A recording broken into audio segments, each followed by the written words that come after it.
Director of National Intelligence Tulsi Sure. Gabbard said in March that, quote, Iran is not building a nuclear weapon.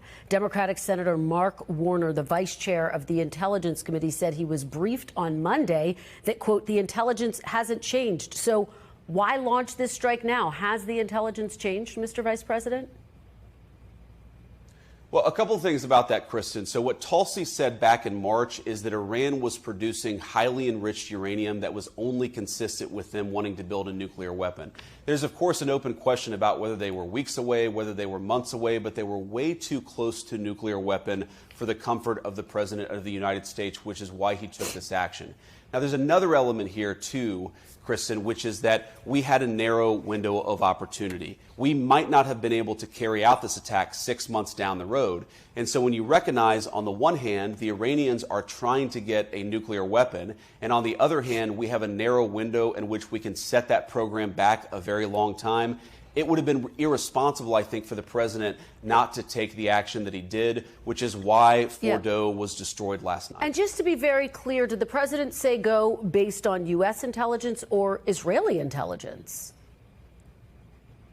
Well, of course, we share intelligence with a lot of agencies, British, Israeli, and so forth, but it was our intelligence that motivated us to act. And I think on the intelligence, Kristen, the thing that I would really emphasize is the way in which the Iranians seem to be stonewalling us. That was not, by the way, our consensus back in March of this year. We saw the Iranians making some concessions. We thought the conversations were actually productive.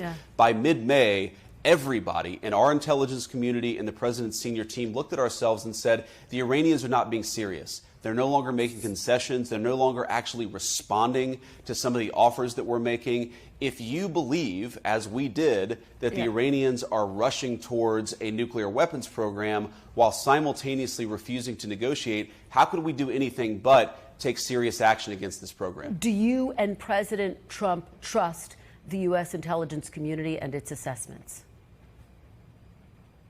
Oh, of course we trust our intelligence community, but we also trust our instincts. And most importantly, we trust what the intelligence was telling us about the Iranians stonewalling the negotiation. I think that is really the hidden story here, and something the media has got to report a little bit more here, is that the Iranians stopped negotiating in good faith. That was the real catalyst, I think, to what the president ultimately decided to do. If we were having a productive negotiation, I think that this could have gone in a much different pathway. Unfortunately, the Iranians decided to stonewall us, and we saw the consequences of that last night.